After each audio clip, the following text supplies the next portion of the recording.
High friends, I am Sudhir Mangapuri आहे. तर मित्रांनो, आज आपण करोना जे संक्रमण आपल्या भोवती घोंगावत आहे त्याच्यावरती काही उपाय आहेत का, घरगुती उपाय. त्यातलाच एक उपाय म्हणजे ॲक्युप्रेशर थेरपी, जी सर्दी पडसं खोकला त्याच्यावरती आपण प्राथमिक उपचार म्हणून घेऊ शकतो. तर त्याच्या संदर्भात माहिती घेणार आहोत. तर आपल्या सगळ्यांच्या माहितीसाठी 2500 वर्षापूर्वीचं हे शास्त्र जे आहे ते पुस्तकी रूपामध्ये आपल्याला देवेंद्र व्होरा गाला पब्लिकेशनचं किंमत फक्त ₹40 हे मोठ्या बुकस्टॉलमध्ये अवेलेबल आहे, ज्याला मोरारजी देसाईंची प्रस्तावना पण आहे. तर त्यातले काही पॉईंट्स जे आहेत, सर्दी पडसं खोकला याच्यावरती, डोकंदुखी, सर्दी डोक्यात जाम होणं, यावरचे जे पॉईंट्स आहेत त्याबद्दल आपण समजून घेणार आहोत. तर सुरुवातीला मी सांगतो की ॲक्युप्रेशरमध्ये जो दाब द्यायचा आहे पॉईंटवरती, बिंदूवरती, तो आपल्याला जाणवेल इतकाच दाब द्यायचा आहे. फार जोरातही दाबायचं नाही, आपल्याला जाणवेल. आपण आडव्या अंगठ्याने हा दाब देऊ शकतो किंवा आपण लाकडी चोपड्याने पण दाब देऊ शकतो. तर सर्वप्रथम मी आपल्याला ही फिगर एक काढलेली आहे, ही दाखवतो, म्हणजे आपल्याला ते नंबर जे आहेत ते लक्षात येतील. तर सर्दीसाठी खास करून 1 ते 7 आणि 30-34 हे पॉईंट्स अवेलेबल आहेत. तर ह्यामधले जो पहिला जो पॉईंट आहे हा ब्रेनशी रिलेटेड आहे. तो आपण 15 सेकंद प्रेस करायचा आहे. दोन्ही हाताचे पॉईंट्स आपण प्रेस करू शकतो. तर 15 सेकंद प्रेस करून आपण 2 ते 3 सेकंदाची मध्ये गॅप घ्यायचे, पुन्हा 15 सेकंद प्रेस करायचा. हा फर्स्ट पॉईंट आहे. त्यानंतर सेकंड आहे, थर्ड आहे, फोर्थ आहे, फिफ्थ आहे. नंतर हा 6 नंबर पॉईंट, हा इथे मध्ये गॅपमध्ये आहे. तर या ठिकाणी याला बेचकी सुद्धा म्हटलं जातं. हा बेचकी पॉईंट आहे. त्याच्यानंतर हा 7 नंबर जो पॉईंट आहे हा सायटिका नर्वशी पण रिलेटेड आहे. तर सर्दीसाठी तर आहेच आहे अंगठ्याच्या हा खालचा पोर्शनमध्ये, पण त्याच्याबरोबरच आपण जर आपली मान अवघडली असेल, कंबर दुखत असेल, तरी सुद्धा आपण हा पॉईंट आपल्याला प्रेस करून आपण आपलं दुःख कमी करू शकतो. तर यामध्ये आपल्याला जो आहे तो सायटिका नर्वशी रिलेटेड असल्यामुळे याचा आपल्याला भरपूर फायदा होतो. तर हा पॉईंट प्रत्येकाने लक्षात ठेवायचा आहे. 30 नंबर जो पॉईंट आहे हा मधल्या बोटाच्या खालचा आहे. हा 30 नंबर पॉईंट आहे. हा 15 सेकंद प्रेस करायचा आहे या ठिकाणी. आणि 34 जे आहे त्यांनी पुस्तकामध्ये दाखवताना हे पूर्ण हा पोर्शन दाखवलेला आहे, पण जरी आपण हा अग्रभाग, वरचा भाग जरी घेतला या ठिकाणी तरी सुद्धा सफिशियंट होतं. हा 34 पॉईंट आहे. दोघांना कॉमन नंबर दिलेला आहे, पहिलं वगैरे आणि मधलं बोट. याला वरती जो आहे पॉईंट हा 34 नंबर पॉईंट आहे.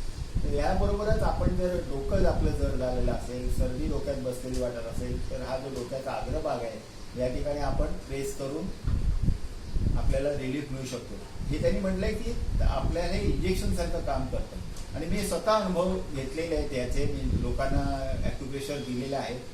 मी ज्यावेळेला फॅक्टरीमध्ये काम करत होतो, लोक गेटपास माझ्याकडे मागायला यायचे, तर मी त्यांना गेटपास बनवून रेडी ठेवायचो आणि त्यांना सांगायचो की ॲक्युप्रेशर घे, माझ्यासमोर बस 10 मिनटं, आणि जर तुझं डोकं दुखायचं नाही थांबलं तर हा गेटपास तर रेडीच आहे.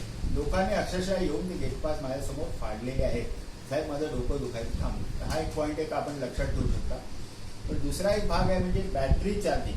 तर बॅटरी चार्जिंग म्हणजे ही जी रेष आपल्याला दिसते मनगटाच्या खालची, मणिबंध, आणि ही रेष, तर ह्याच्यामधला आपला हात आहे, याच्यामध्ये सेंटरला आपण प्रेस करायचं आहे. 15 सेकंद, 15-20 सेकंद इथे प्रेस करायचे, सोडायचे. यामुळे आपलं ब्रिदिंग आपल्याला जाणवतं की नॉर्मलाइज होत आहे वगैरे, आणि आपली सर्दीसुद्धा बाहेर पडायला मदत होते. तर त्याच्या व्यतिरिक्त ॲक्युप्रेशरमध्ये काही पॉईंट्स असे आहेत की जे आपण लक्षात ठेवले तर आपलं जीवन आणखीन सुसह्य होऊ शकतं.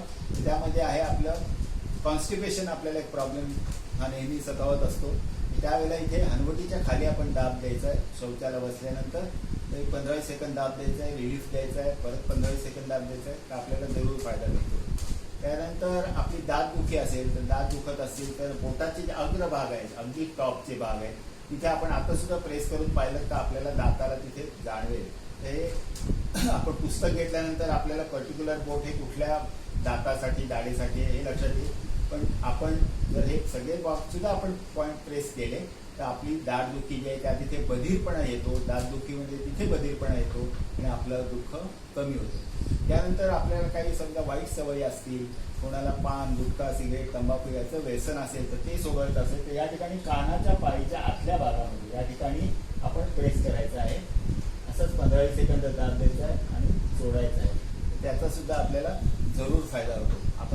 पॉईंट्स जे आहेत ते फक्त लक्षात ठेवण्याची गोष्ट म्हणजे सर्दीसाठी जे पॉईंट आहेत ते 1 ते 7, 30, 34. बॅटरी चार्जिंग हे मी सांगायचं आपल्याला विसरलो, हे फक्त उजव्या हाताचं घ्यायचं आहे, दोन्ही हाताचं नाही, उजव्या हाताचं. आणि त्यामध्ये सुद्धा बॅटरी चार्जिंग करताना आपण 15-20 सेकंद प्रेस केलं, असं 3 वेळा केलं तर त्याचा 1 सेट आपण पकडायचा आणि तसे 3 सेट. आणि हे दिवसातनं 3 वेळा मॅक्झिमम. आपण तुम्ही 2 वेळाच धरा तर आपण मॅक्झिमम हे 3 वेळा फक्त आपण घेऊ शकतो. या ठिकाणी कन्स्ट्रेंट आहे. बाकी हाताचे पायाचे जे पॉईंट्स आहेत याला कुठलेही कन्स्ट्रेंट नाही. आपण हे कुठेही बस स्टॉपवर उभे असो, घरी असो, आराम करत असो, टीव्ही बघत असतो तेव्हाही ते पॉईंट्स प्रेस करू शकता. दुसरा आणखीन एक महत्वाचा पॉईंट आपल्याला सांगण्याचा राहिला म्हणजे हार्टशी रिलेटेड काय असतं. आपल्याला काय वेळेला इथे छातीमध्ये दुःख आढळतं तर त्यावेळेला आपण घाबरून जातो. तर घाबरून जायचं कारण नाही. आपल्याला डाव्या हाताच्या करंगळीच्या बाजूचे जे रिंग फिंगर आहे या ठिकाणी खाली आपण प्रेस करून पाहिजे. या ठिकाणी खाली प्रेस करून पाहिजे आणि तिथे जर दुःख असेल तर आपण समजायचं की हार्टशी रिलेटेड आपल्याला प्रॉब्लेम आहे. नाहीतरी जरी इथे दुःख असलं तरी पण समजा इथे दुःख नसेल तर आपण समजायचं की इतर गॅसेस वगैरे त्याच्यामुळे आपल्याला हा प्रॉब्लेम येतोय. आणि याच्यावर प्राथमिक उपचार सुद्धा हाच आहे की हा जो दुखणारा पॉईंट आहे तो आपण एक 15 सेकंद प्रेस करायचा आहे, सोडायचा आहे, 15 सेकंद प्रेस करायचा आहे, सोडायचा आहे.